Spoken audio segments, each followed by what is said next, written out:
प्रिय विद्यार्थी मित्रांनो, मी दीपाली कुलकर्णी देशमुख माझ्या विंग्स ऑफ फिजिक्स या चॅनलमध्ये आपलं सगळ्यांचं मनपूर्वक स्वागत करते।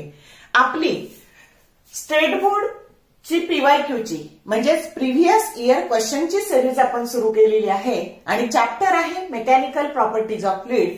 याचा आपण म्हणजे या सिरीजचा आपण दुसरा भाग बघतो आहोत, म्हणजेच आपला दुसरा चॅप्टर आहे।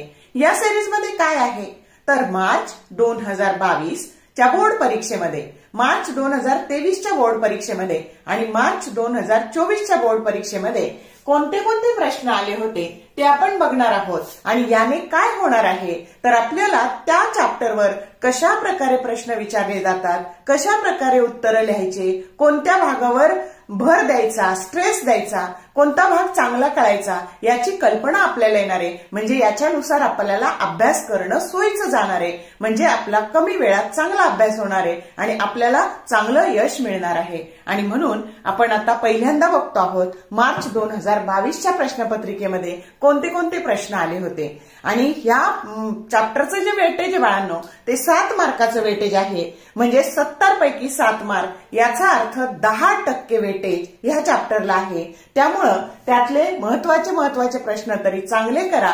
सगळ्यात जास्त 2-2 मार्काचे प्रश्न असणारा जो चॅप्टर आहे तो आहे मेकॅनिकल प्रॉपर्टीज ऑफ फ्लुइड। त्यामुळं तुम्हाला झेपतील असे सोपे प्रश्न सगळे करा। आता त्याच्यासाठी मी क्विक रिव्हिजन सिरीज केलेली आहे, त्याचे जरी तुम्ही सगळे भाग बघितले तरी ह्या चॅप्टरचा अभ्यास तुमचा होऊन जाणार आहे। तर ठीक आहे, आपण बघूया की मार्च 2022 मध्ये कोणते प्रश्न आले होते। आता सगळ्यात प्रथम ए सेक्शन मध्ये प्रश्न क्रमांक 1 मध्ये 8 नंबरचा एमसीक्यू आलेला होता। आणि एमसीक्यू असा आहे बघा, तर एमसीक्यू असा आला होता, a liquid rises in a gas capillary tube up to a height of 2.5 centimetre. आता ही अशी कॅपिलरी ट्यूब आहे, तुमची ही बीकर आहे आणि ह्या बीकर मध्ये ही कॅपिलरी ट्यूब आहे। आता याच्यामध्ये किती हाईटचं पाणी चढलेलं आहे तर ही H1 म्हणूयात आपण। तर ही H1 तुम्हाला दिलेली आहे 2.5 सेंटीमीटर। ह्या कॅपिलरी मध्ये असं 2.5 हे H1 बरोबर 2.5 सेंटीमीटर इतकं पाणी चढलेलं आहे। कधी? At room temperature. If another glass capillary tube having radius half that of the earlier tube is immersed in the same liquid, the rise of liquid in it will be option A 1.25 centimeter, option B 2.5 centimeter, option C 5 centimeter and D 10 centimeter। आता बघा, दुसरी आपण परत एक capillary tube घेतली आणि हिची radius R1 आहे, दुसऱ्या कॅपिलरी ट्यूबची जी रेडियस आहे ती हिच्या हाफ आहे, R1/2 आहे। तर त्याच्यामध्ये किती पाणी चढलेलं असेल हे आपल्याला काढायचंय। तर आपल्याला असं माहितीये की H is inversely proportional to the R, म्हणून HR that is equal to constant. आणि म्हणून पहिल्या केस साठी तुमचं झालं H1R1 आणि दुसऱ्या केस साठी झालं H2R2। पण R2 बरोबर काय दिलेलं आहे? R1/2 दिलेलं आहे। मग आता आपण ह्या इक्वेशन मध्ये याला म्हणू इक्वेशन नंबर 1 आणि याला म्हणू इक्वेशन नंबर 2। हे इक्वेशन 2 इक्वेशन 1 मध्ये टाकलं, मग हे R1 काय झाले? कॅन्सल झाले। आपल्याला H2 काढायचे आहे, मग H2 बरोबर 2H1, हे 2 इकडे ट्रान्सफर झाल्यामुळं आणि H1 आपल्याला दिलंय 2.5 सेंटीमीटर आणि म्हणून H2 बरोबर आलं 5 सेंटीमीटर, की जो करेक्ट ऑप्शन सी आहे। म्हणजे त्या दुसऱ्या कॅपिलरी मध्ये तुमचं पाणी किती चढलेलं असेल तर ते 5 सेंटीमीटर इतक्या हाईटचं पाणी चढलेलं असेल। आता तुम्हाला माहितीये की रेडियस छोटी झालेली आहे, म्हणून हे दोन्ही एकमेकाच्या इनव्हर्स प्रोपोर्शन मध्ये बदलतात। रेडियस जर छोटी झालेली आहे तर तुमचं हे H1 निश्चित 2.5 पेक्षा मोठं येणार आहे आणि 2.5 पेक्षा मोठा येणारा दोनच ऑप्शन आहे, 5 आणि 10। आणि म्हणून इथे मी नेहमी सांगते की एमसीक्यू मधले 4 मधले 2 ऑप्शन जागेवर कट होतात आणि 2 मधूनच एक निवडायचं असतं आणि म्हणून फक्त 5 आणि 10 मधूनच तुम्हाला ऑप्शन निवडायचा होता। आणि मग आता बघा, जर हे 2 पट कमी झालं तर हे 2 पट वाढणार आहे, एवढं सोपं लॉजिक लावायचं होतं आणि म्हणून सी हा ऑप्शन करेक्ट ऑप्शन होता आणि 1 मार्कासाठी हा एमसीक्यू विचारला गेलेला होता। समजलं का?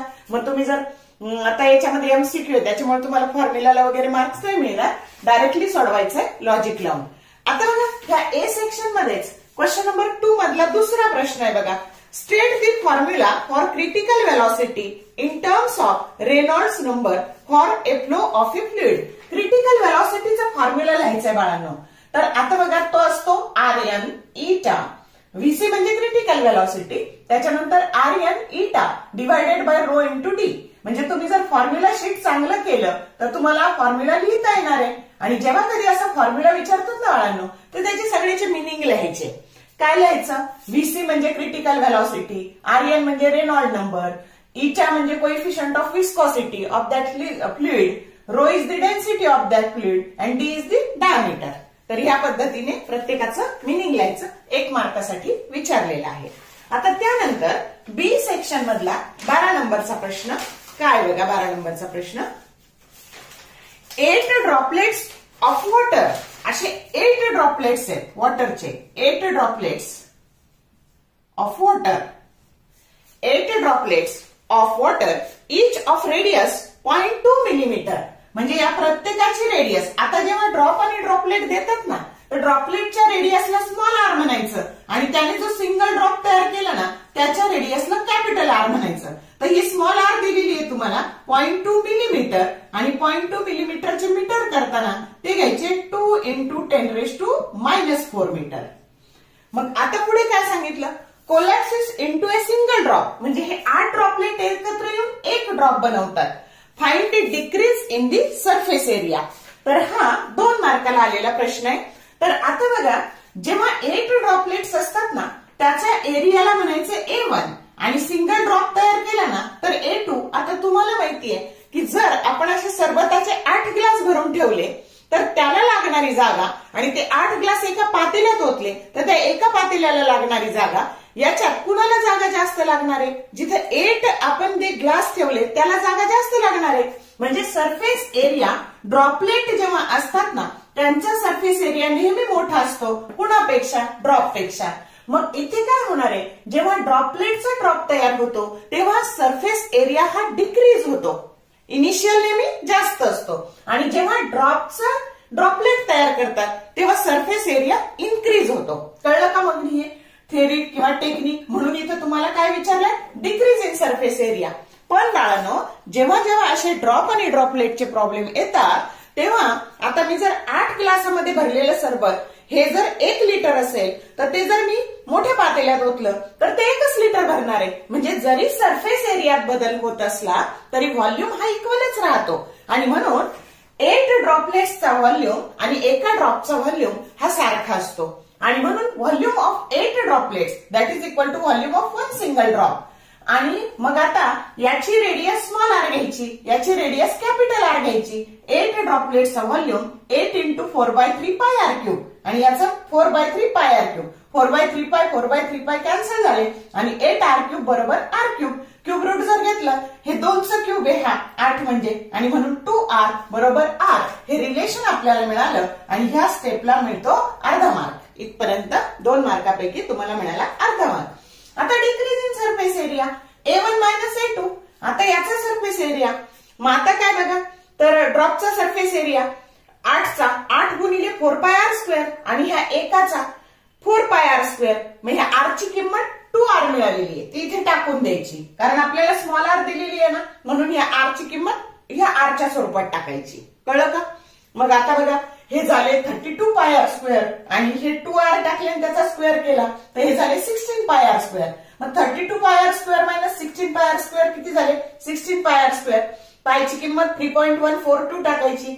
आपल्याला दिलेले जे कॉन्स्टंट्स असतात त्याच्यात ही किंमत दिलेली आहे पायची आणि r ची 2 × 10⁻⁴ आणि त्याचा स्क्वेअर आणि कॅल्क्युलेशन करायचं आणि उत्तर येतं decrease in surface area that is equal to 2.011 × 10⁻⁻6 metre square. ह्या स्टेपला अर्धा मार्क्स आहे आणि ह्या स्टेपला 1 मार्क आहे. हाफ मार्क याला, हाफ मार्क कशाला? तर युनिटला. तर एरियाचं युनिट असतं मीटर स्क्वेअर. या पद्धतीने आपल्याला हे सोडवायचं आहे.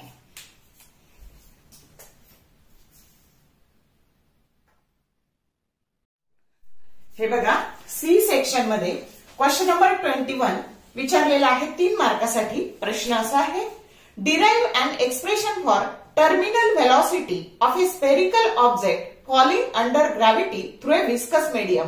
आपल्याला या स्पेरिकल ऑब्जेक्टची काय काढायची आहे, टर्मिनल व्हेलॉसिटी काढायची आहे आणि falling under the gravity through viscous medium. ते विस्कस मीडियम मध्ये हा स्पेरिकल ऑब्जेक्ट पडतो आहे आणि त्याच्या टर्मिनल व्हेलॉसिटीचं डेरिव्हेशन आपल्याला काढायचं आहे. मग आता एक लक्षात घ्यायचं की जो ऑब्जेक्ट पडतो आहे ना, तर त्या ऑब्जेक्टची डेन्सिटी ती असते रो आणि जो तुमचं हे विस्कस मीडियम आहे ना त्याची डेन्सिटी असते सिग्मा आणि नेहमी rho is greater than sigma. हे लक्षात ठेवायचं. मोठं कोण असतं, या ऑब्जेक्टची स्पेरिकल ऑब्जेक्टची डेन्सिटी नेहमी मोठी असते. मग आता बघा याचं मास, आता तुम्हाला फिगरला अर्धा मार्क असतो आणि एक्सप्लेनेशनला अर्धा मार्क्स असतो. मग या फोर्सेसचं एक्सप्लेनेशन आपल्याला नुसत्या फिगरवरूनच देता येतं. मग आता बघा जेव्हा कोणताही ऑब्जेक्ट खाली पडतो त्याच्यावर नेहमी एक डाऊनवर्ड फोर्स ऍक्ट असतो आणि तो असतो त्याचं weight. It is always acts vertically downward आणि वेट म्हणजेच ग्रॅव्हिटेशनल फोर्स असतो. मग आता या ऑब्जेक्टचं मास आहे बघा. आता म्हणून explanation, a spherical object having mass M and having density rho that is falling through a viscous medium and that is having density sigma. समजते का? Then a total downward force acting on the spherical object that is its weight, it is always acts vertically downward and that is nothing but mg. झालं 2-3 ओळी explanation. मग आता याच्यावर upward डायरेक्शनने कोणते कोणते force असतात, तर आता बघा एक असतं अपथ्रस्ट आणि दुसरा असतो विस्कस फोर्स. मग आता आपण स्ट्रोक्स ला पाहिलेला आहे की हा जो विस्कस फोर्स असतो तो असतो 6 पाय इटा आर व्ही आणि म्हणून आर ही स्पेरिकल ऑब्जेक्टची रेडियस असते आणि व्ही ही त्याची व्हेलॉसिटी असते. मग आता बघा आणि जो अपथ्रस्ट असतो तर तो अपथ्रस्ट हा असतो 4/3 pi r cube sigma into g. मग आता ह्या दोन्ही अपवर्ड फोर्सेस आणि डाऊनवर्ड फोर्सेस जेव्हा इक्वल होतात तेव्हा हा ऑब्जेक्ट टर्मिनल व्हेलॉसिटी अटेन करत असतो आणि म्हणून ही फिगर मध्ये हे दोन फोर्सेसची बेरीज आणि हा ग्रॅव्हिटेशनल फोर्स इक्वेट दाखवायचा, इक्वेट करायचा आणि पुढे सिम्प्लिफाय करत जायचं. आपल्याला टर्मिनल व्हेलॉसिटीचं डेरिव्हेशन मिळून जातं. मग आता बघा, आता इथं टोटल डाऊनवर्ड फोर्स म्हणजे हे आणि अपवर्ड फोर्स या दोन्ही फोर्सची बेरीज, या दोन्हींची बेरीज इथं दाखवलेलं आहे. मग हे mg density that is equal to mass upon volume आणि म्हणून मास बरोबर व्हॉल्यूम इंटू डेन्सिटी आणि मग याचा जो व्हॉल्यूम आहे स्पेरिकल ऑब्जेक्टचा जो व्हॉल्यूम आहे, व्हॉल्यूम इंटू डेन्सिटी तो असतो 4/3 पाय आर क्यूब आणि हा तुमचा रो आणि ही जी. कळलं का? मग हे कसं केलं ते. मग आता हे 6 पाय इटा आर व्ही आणि हे इथं आलं, इथं रो आलेलं आहे बाळांनो आणि इथं सिग्मा आलेलं आहे. आलं का लक्षात? तर या पद्धतीने मग आता त्याला आपण सॉल्व्ह केलं. मग आता हे 6 पाय इटा एका बाजूला घेतले, ही टर्म इकडे ट्रान्सफर केली, प्लस होती तर मायनस झाली.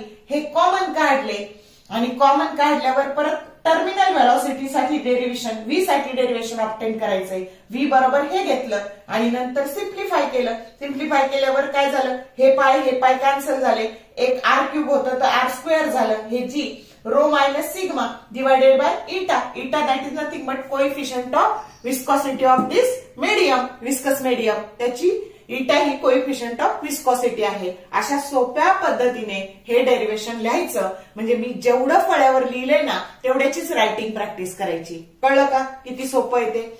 अर्धा मार्क एक्सप्लेनेशनला, अर्धा मार्क डायग्रामला, 1 मार्क ह्या स्टेपला आणि 1 मार्क ह्या स्टेपला. आणि काहीच येत नसेल बाळांनो तर डायग्राम काढा आणि थोडंसं एक्सप्लेनेशन लिहा आणि डायरेक्ट हा फॉर्म्युला लिहून द्या. तुम्ही फॉर्म्युला शीटून फॉर्म्युला लर्न केलेला आहे. मधल्या स्टेप अवघड वाटत असतील तरी तुम्हाला 2 मार्क्स मिळून जातील. समजलं का?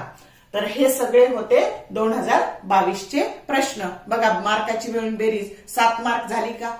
ए सेक्शन मध्ये 2 होते तुम्हाला पडले, बी सेक्शन मध्ये 2 मार्काला 1 पडला आणि हे 3 मार्क असे 7 मार्कासाठी 2022ला या चॅप्टरवर प्रश्न पडलेले आहेत. 2023ला कोणते कोणते प्रश्न आले होते ते आपण बघू. तर बघा ए सेक्शन मध्ये क्वेश्चन नंबर 1 मध्ये म्हणजे एमसीक्यू 6 नंबरचा एमसीक्यू असा होता बघा.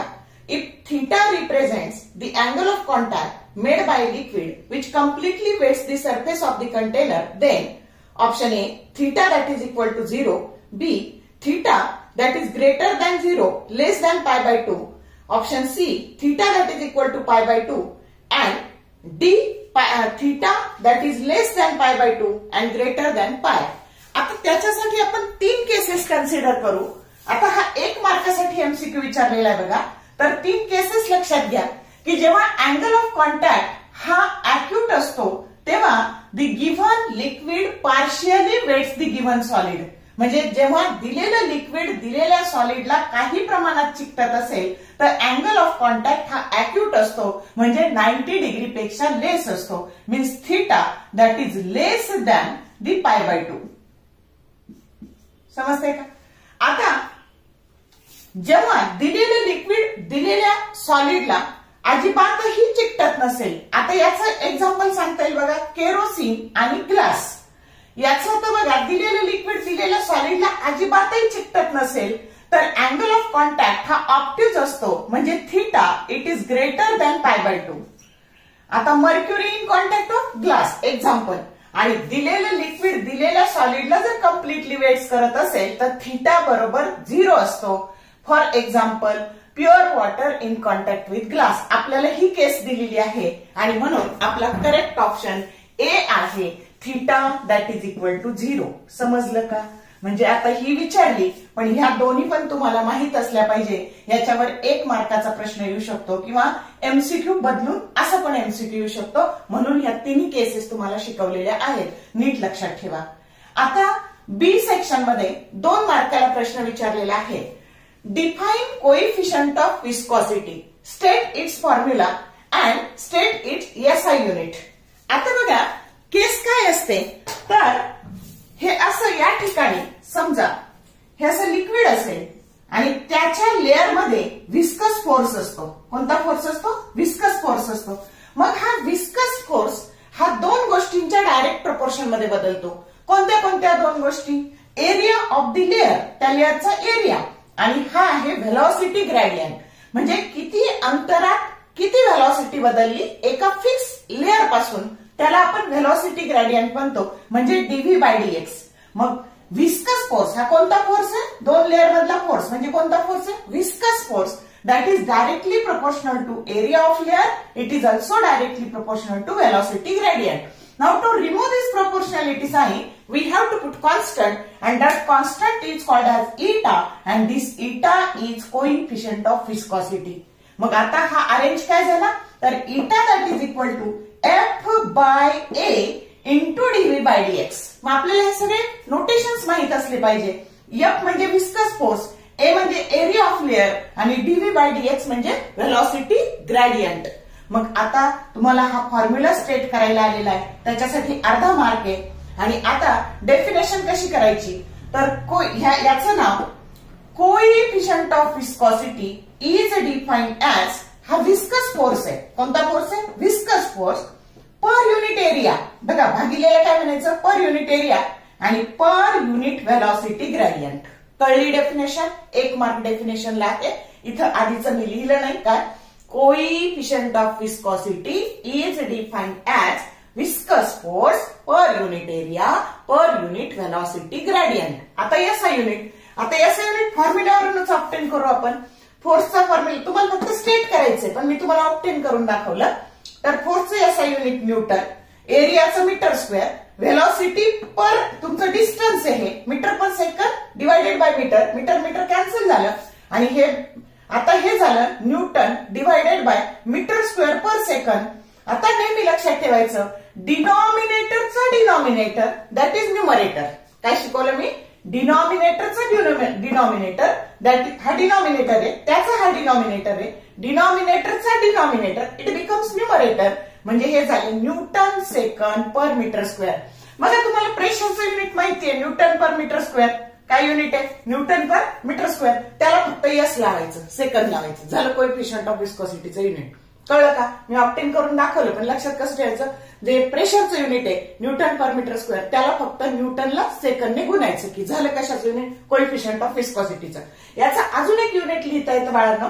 हे फोर्स म्हणजे मास इंटू ऍसिलरेशन. मग मासचं युनिट लिहिलं kilogram, ऍसिलरेशनचं metre per second square, परत एरियाचं मीटर स्क्वेअर आणि याचं फक्त हे मीटर मीटर कॅन्सल होऊन इथं फक्त पर सेकंड ठेवलं आणि यालाच काय झालं मग हे युनिट काय झालं किलोग्राम पर मीटर इंटू सेकंड हे पण युनिट चालू शकतं. समजलं का? पण जनरली हेच लिहा. मी तुम्हाला हे पण ऑब्टेन करून दाखवलं. तर हा 2 मार्काला प्रश्न विचारलेला आहे. अर्ध्या मार्काला फॉर्म्युला कारण स्टेट सीट्स फॉर्म्युला म्हटलेलं आहे. याचा युनिटला अर्धा मार्क आणि डेफिनेशनला 1 मार्क. अशा पद्धतीने हे 1 आणि हे 2 असे 3 मार्क झाले आणि 30 नंबरचा प्रश्न हा 4 मार्काला विचारलेला आहे. 2 मार्कासाठी थेरी प्रश्न आहे आणि 2 मार्कासाठी न्यूमरिकलचे. बघू आता आपण ते.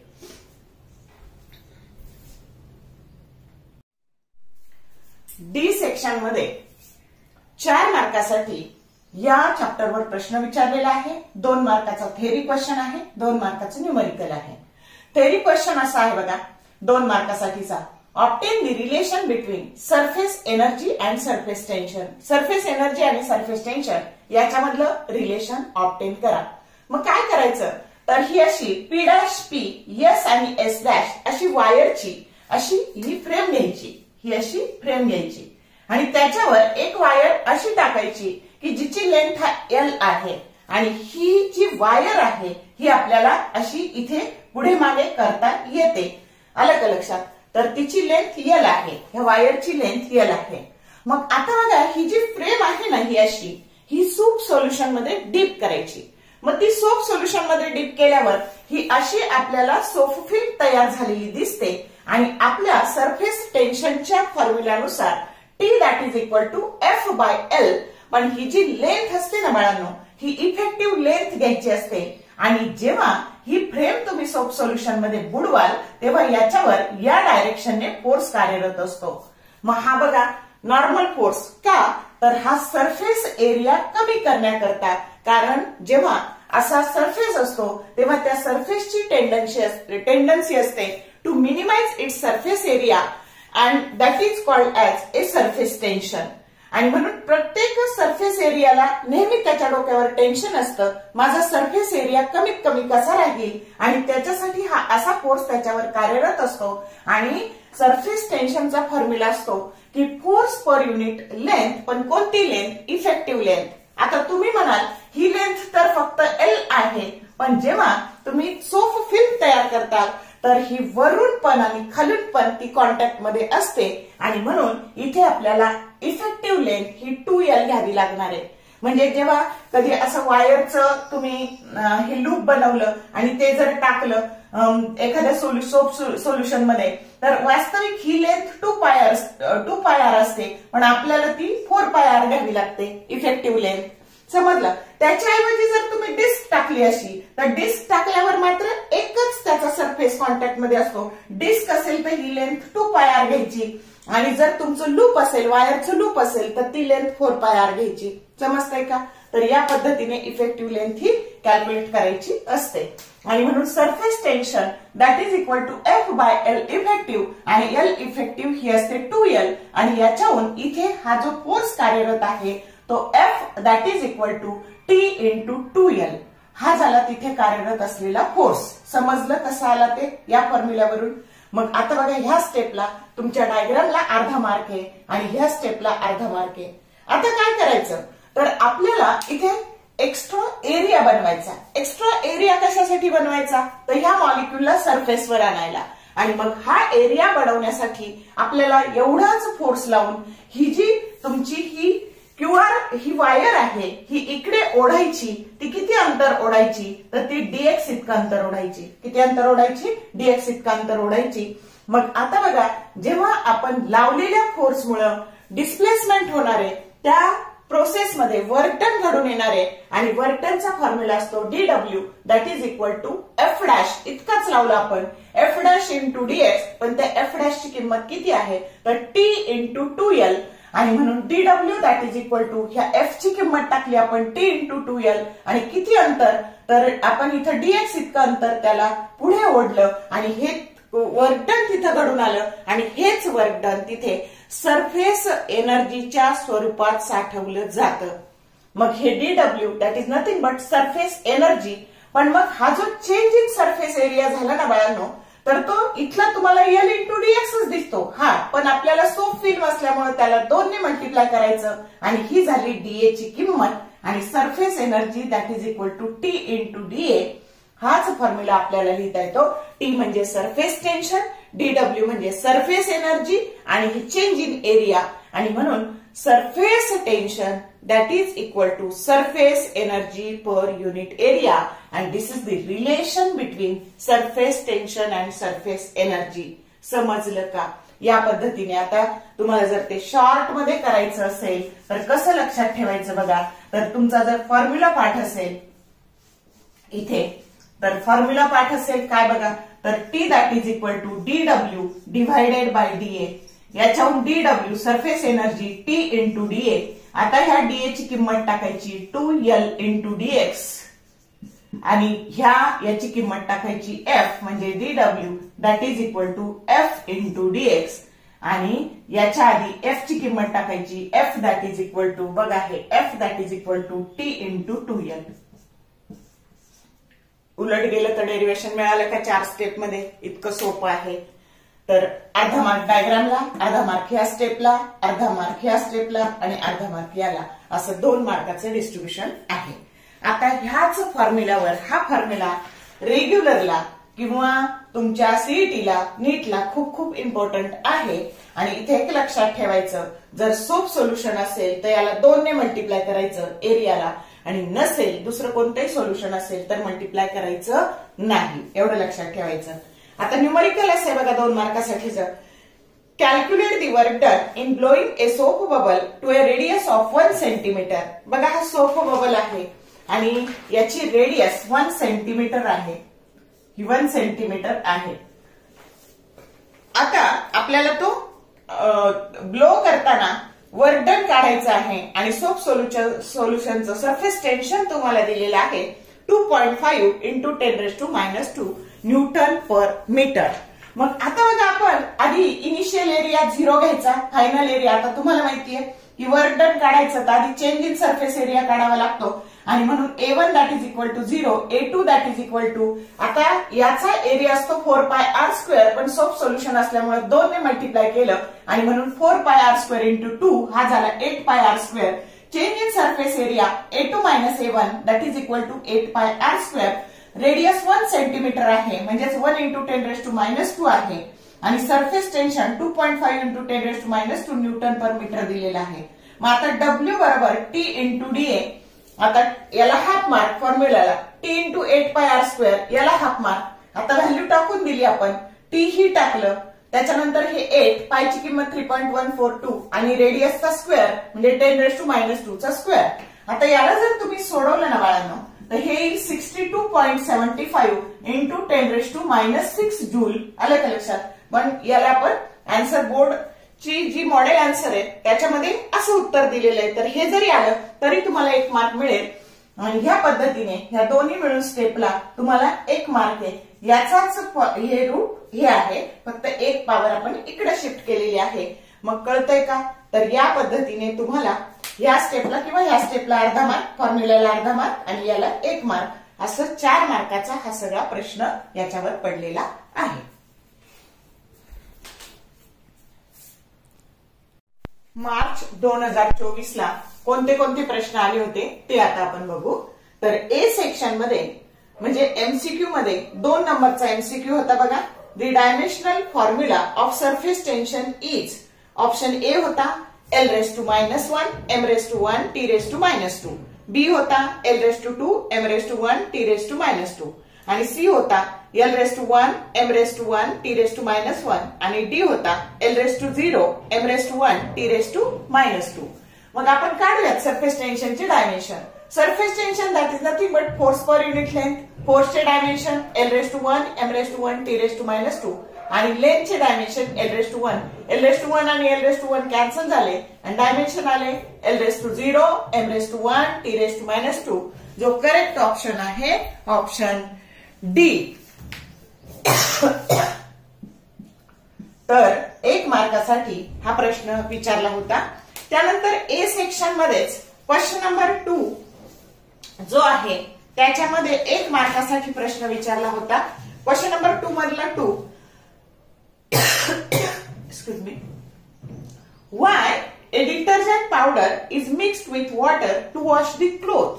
म्हणजे कपडे धुण्याकरता आपण डिटर्जंट पावडर पाण्यामध्ये काय ऍड करतो, तर आपल्याला माहितीये की त्याच्यामुळे सरफेस टेन्शन काय होतं, रेड्युस्ड होतं आणि तुमचं जे पाणी आहे त्या फॅब्रिकला चांगल्या प्रकारे मिसळतं, मिक्स होतं आणि जे डाग असतात ते तुमच्या कपड्यावरचे डाग रिमूव्ह करण्याकरता त्याचा उपयोग होतो. आणि म्हणून उत्तर होतं this reduces surface tension of water. 1 मार्कासाठी हा प्रश्न होता. असे ए सेक्शन मध्ये क्वेश्चन नंबर 1 मध्ये 1 मार्काला आणि 2 मध्ये 1 मार्काला असे 2 मार्काला प्रश्न ह्या चॅप्टरवर होते.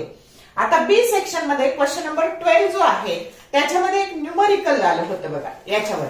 तर मी सांगितलं छोटे छोटे न्यूमरिकल्स करा, त्याचा तुम्हाला फायदा होईल आणि हे छोटंसं न्यूमरिकल आलं होतं.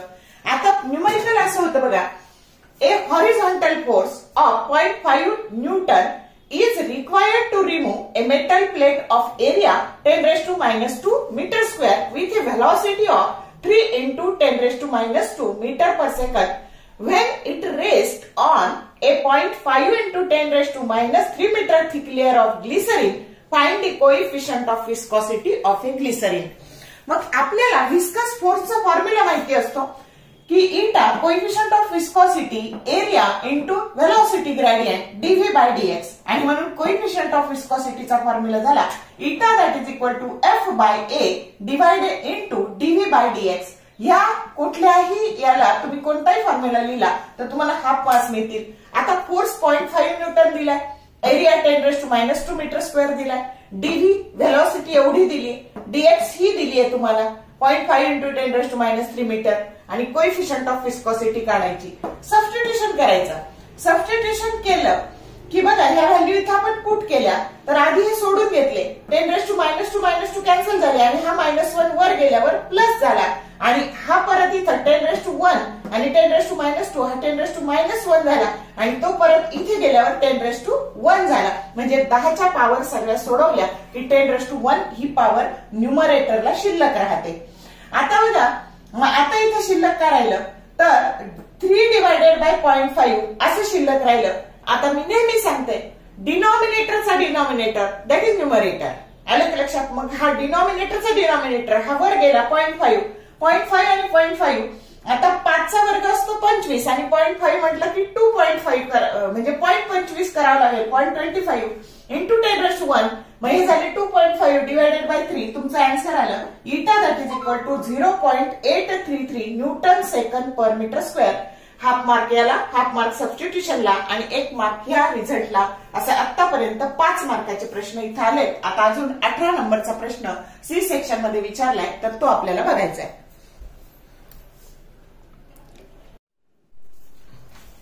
क्वेश्चन नंबर 18 आहे बघा, define surface energy of the liquid, obtain the relation between the surface energy and surface tension. बघा बरं 23 तास रिपीट झालाय का. क्वेश्चन नंबर 30 होता तिथं 2 मार्काला. इथं फक्त ऍडिशनल काय विचारलं, सरफेस एनर्जीची डेफिनेशन 1 मार्काला आणि हे जे डेरिवेशन आहे मग अशीच घेतलंय आपण 2023च्या 30 नंबरच्या प्रश्नामध्ये सेम तसं डेरिवेशन 2 मार्कासाठी लिहायचं म्हणजे प्रश्न रिपीट होतात. आता तुम्ही जर पाहिलं तर इथं मॅक्सिमम प्रश्न कशावर विचारले गेले तर सरफेस टेन्शन याच आर्टिकलवर विचारले गेले आणि म्हणून तुम्ही क्विक रिव्हिजन सिरीज मधला जो सरफेस टेन्शनचा सगळा भाग आहे तो व्यवस्थित बघा म्हणजे तुम्हाला फायदा होईल. तर बघा या सिरीजने स्टेट बोर्ड पीवायक्यूच्या सिरीज मधला आज दुसरा भाग आपण संपवतो आहोत. चॅप्टर आपण दुसरा घेतला होता मेकॅनिकल प्रॉपर्टीज ऑफ फ्लुइड. म्हणजे अभ्यास करताना आधी तुम्ही प्रश्न बघा कसे विचारले जातात म्हणजे त्या त्या भागावर तुम्हाला भर देण्यासाठी याचा उपयोग होईल आणि प्रश्न रिपीट पण होतात आणि त्यामुळे हे पीवायक्यू आधी चांगले करा आणि मग बाकीचा अभ्यास करा. तर जर हे तुम्हाला आवडत असेल तर लाईक करा, तुमच्या मित्रमैत्रिणींसोबत शेअर करा, कमेंट टाकायला विसरू नका. All the best for your study and thank you for watching this whole video.